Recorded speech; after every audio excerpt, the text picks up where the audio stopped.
بسم اللہ الرحمن الرحیم نحمده ونصلی علی رسولہ الکریم سیرت النبی صلی اللہ علیہ وسلم قدم بقدم پارٹ نمبر 46 جس کا عنوان ہے نماز کی ابتدا۔ حضور اقدس صلی اللہ علیہ وسلم نے معراج کے دوران جہنم کے داروغہ مالک کو دیکھا۔ وہ انتہائی سخت طبیعت کا فرشتہ ہے، اس کے چہرے پر غصہ اور غضب رہتا ہے۔ آپ صلی اللہ علیہ وسلم نے اسے سلام کیا۔ داروغہ نے سلام کا جواب دیا، خوش آمدید بھی کہا، لیکن مسکرایا نہیں۔ اس پر حضور نبی کریم صلی اللہ علیہ وسلم نے جبرائیل علیہ السلام سے فرمایا، یہ کیا بات ہے کہ میں آسمان والوں میں سے جس سے بھی ملا اس نے مسکرا کر میرا استقبال کیا، مگر داروغہ جہنم نے مسکرا کر بات نہیں کی۔ اس پر جبرائیل علیہ السلام نے کہا، یہ جہنم کا داروغہ ہے، جب سے پیدا ہوا ہے آج تک کبھی نہیں ہنسا، اگر یہ ہنس سکتا تو صرف آپ ہی کے لیے ہنستا۔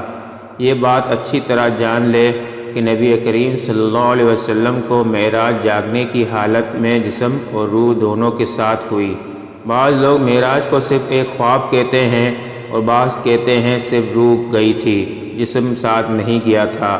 اگر یہ دونوں باتیں ہوتی تو پھر معراج کے واقعے کی بھلا کیا خصوصیت تھی؟ خواب میں تو عام آدمی بھی بہت کچھ دیکھ لیتا ہے۔ معراج کی اصل خصوصیت ہی یہ ہے کہ آپ صلی اللہ علیہ وسلم جسم سمیت آسمانوں پر تشریف لے گئے، لہٰذا گمراہ لوگوں کے بہکاوے میں مت آئیں۔ اور پھر یہ بات بھی ہے کہ اگر یہ صرف خواب ہوتا یا معراج صرف روح کو ہوتی تو مشرکین مکہ مذاق نہ اڑاتے، جبکہ انہوں نے ماننے سے انکار کیا اور مذاق بھی اڑایا۔ خواب میں دیکھے کسی واقعے پر بھلا کوئی کیوں مذاق اڑاتا؟ معراج کے بارے میں اس مسئلے میں بھی اختلاف پایا جاتا ہے کہ نبی کریم صلی اللہ علیہ وسلم نے اللہ تعالیٰ کو دیکھا یا نہیں۔ اس بارے میں دونوں طرح کی احادیث موجود ہیں۔ اس معاملے میں بہتر یہ ہے کہ ہم خاموشی اختیار کریں، کیونکہ یہ ہمارے اعتقاد کا مسئلہ نہیں ہے، نہ ہم سے قیامت کے دن یہ سوال پوچھا جائے گا۔ حضور صلی اللہ علیہ وسلم اللہ تعالیٰ سے ہم کلامی کے بعد آسمانوں سے واپس زمین پر تشریف لے آئے۔ جب اپنے بستر پر پہنچے تو وہ اسی طرح گرم تھا جس طرح چھوڑ کر گئے تھے، یعنی معراج کا یہ عجیب واقعہ اور اتنا طویل سفر صرف ایک لمحے میں پورا ہو گیا۔ یوں سمجھے کہ اللہ تعالیٰ نے اس دوران کائنات کے وقت کی رفتار کو روک دیا، جس کے باعث یہ معجزہ نہایت تھوڑے وقت میں مکمل ہو گیا۔ معراج کی رات کے بعد جب صبح ہوئی اور سورج ڈھل گیا تو جبرائیل علیہ السلام تشریف لائے۔ انہوں نے امامت کر کے آپ صلی اللہ علیہ وسلم کو نماز پڑھائی تاکہ آپ کو نمازوں کے اوقات اور نمازوں کی کیفیت معلوم ہو جائے۔ معراج سے پہلے آپ صلی اللہ علیہ وسلم صبح شام دو رکعت نماز ادا کرتے تھے اور رات میں قیام کرتے تھے، لہذا آپ صلی اللہ علیہ وسلم کو 5 فرض نمازوں کی کیفیت اس وقت تک معلوم نہیں تھی۔ جبرائیل علیہ السلام کی آمد پر حضور صلی اللہ علیہ وسلم نے اعلان فرمایا کہ سب لوگ جمع ہو جائیں۔ چنانچہ آپ صلی اللہ علیہ وسلم نے جبرائیل علیہ السلام کی امامت میں نماز ادا کی اور صحابہ کرام رضی اللہ عنہم نے آپ کی امامت میں نماز ادا کی۔ یہ ظہر کی نماز تھی، اسی روز اس کا نام ظہر رکھا گیا، اس لیے کہ یہ پہلی نماز تھی جس کی کیفیت ظاہر کی گئی تھی۔ چونکہ دوپہر کو عربی میں ظہیرہ کہتے ہیں، اس لیے یہ بھی ہو سکتا ہے یہ نام اس بنیاد پر رکھا گیا ہو کیونکہ یہ نماز دوپہر کو پڑھی جاتی ہے۔ اس نماز میں آپ نے 4 رکعت پڑھائی اور قرآن کریم آواز سے نہیں پڑھا۔ اسی طرح عصر کا وقت ہوا تو عصر کی نماز ادا کی گئی، سورج غروب ہوا تو مغرب کی نماز پڑھی گئی۔ یہ 3 رکعت کی نماز تھی۔ اس میں پہلی 2 رکعتوں میں آواز سے قرأت کی گئی، آخری رکعت میں قرأت بلند آواز سے نہیں کی گئی۔ اس نماز میں بھی ظہر اور عصر کی طرح جبرائیل علیہ السلام آگے تھے۔ آپ صلی اللہ علیہ وسلم ان کی امامت میں نماز ادا کر رہے تھے اور صحابہ نبی کریم صلی اللہ علیہ وسلم کی امامت میں۔ اس کا مطلب ہے حضور صلی اللہ علیہ وسلم اس وقت مقتدی بھی تھے اور امام بھی۔ رہا یہ سوال کہ یہ نمازیں کہاں پڑھی گئی، تو اس کا جواب یہ ہے کہ خانہ کعبہ میں پڑھی گئی اور آپ صلی اللہ علیہ وسلم کا رخ بیت المقدس کی طرف تھا، کیونکہ اس وقت قبلہ بیت المقدس تھا۔ حضور صلی اللہ علیہ وسلم جب تک مکہ معظمہ میں رہے اسی کی سمت منہ کر کر نماز ادا کرتے رہے۔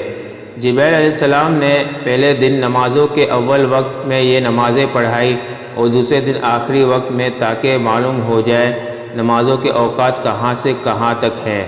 اس طرح یہ 5 نمازیں فرض ہوئیں اور ان کے پڑھنے کا طریقہ بھی آسمان سے نازل ہوا۔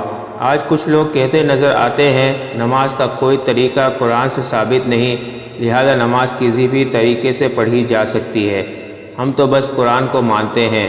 ایسے لوگ صریح گمراہی میں مبتلا ہیں۔ نماز کا طریقہ بھی آسمان سے ہی نازل ہوا اور ہمیں نمازیں اسی طرح پڑھنا ہوگی جس طرح نبی اکرم صلی اللہ علیہ وسلم اور آپ کے صحابہ رضی اللہ عنہم پڑھتے رہے۔ یہ بھی ثابت ہو گیا کہ فرض نمازیں 5 ہیں۔ حدیث کے منکر 5 نمازوں کا انکار کرتے ہیں اور وہ صرف 3 فرض نمازوں کے قائل ہیں۔ لوگوں کو دھوکہ دینے کے لیے وہ کہتے ہیں کہ قرآن مجید میں صرف 3 نمازوں کا ذکر آیا ہے، حالانکہ اول تو ان کی یہ بات ہے ہی جھوٹ، دوسرے یہ کہ جب احادیث سے 5 نمازیں ثابت ہیں تو کسی مسلمان کے لیے ان سے انکار کرنے کی کوئی گنجائش نہیں رہتی۔ 5 نمازوں کی حکمت کے بارے میں علماء نے لکھا ہے کہ انسان کے اندر اللہ تعالیٰ نے 5 حواس یعنی 5 حصے رکھی ہیں۔ انسان گناہ بھی انہی حصوں کے ذریعے سے کرتا ہے، یعنی آنکھ، کان، ناک، منہ، اعضاء و جوارح یعنی ہاتھ پاؤں، لہٰذا نمازیں بھی 5 مقرر کی گئی تاکہ ان 5 حواسوں کے ذریعے دن اور رات میں جو گناہ انسان سے ہو جائے وہ ان 5 نمازوں کے ذریعے دھل جائے۔ اس کے علاوہ بھی بے شمار حکمتیں ہیں۔ یہ بھی یاد رکھیں کہ معراج کے واقعے میں حضور صلی اللہ علیہ وسلم کا آسمانوں پر جانا ثابت کرتا ہے کہ آسمان حقیقت میں موجود ہے۔ موجودہ ترقی یافتہ سائنس کا یہ نظریہ ہے کہ آسمان کا کوئی وجود نہیں بلکہ یہ کائنات ایک عظیم خلا ہے۔ انسانی نگاہ جہاں تک جا کر رک جاتی ہے وہاں اس خلا کی مختلف روشنیوں کے پیچھے ایک نیلگو حد نظر آتی ہے۔ اسی نیلگو حد کو انسان آسمان کہتا ہے، لیکن اسلامی تعلیم نے ہمیں بتایا کہ آسمان موجود ہے اور آسمان اسی ترتیب سے موجود ہے جو قرآن اور حدیث نے بتائی ہے۔ قرآن مجید کی بہت سی آیات میں آسمان کا ذکر ہے، بعض آیات میں 7 آسمانوں کا ذکر ہے، جن سے معلوم ہوتا ہے کہ آسمان ایک اٹل حقیقت ہے، نہ کہ نظر کا دھوکہ۔ الحمدللہ معراج کا بیان تکمیل کو پہنچا۔ اس کے بعد سیرت النبی صلی اللہ علیہ وسلم قدم با قدم میں ہم معراج کے بعد کے واقعات بیان کریں گے انشاءاللہ۔ سبحان ربک رب العزت عما یصفون وسلام علی المرسلین والحمد للہ رب العالمین۔ ملتے ہیں اگلے عنوان میں جس کا نام ہے کامیابی کی ابتدا۔ تب تک کے لیے اجازت دیجیے، اللہ حافظ۔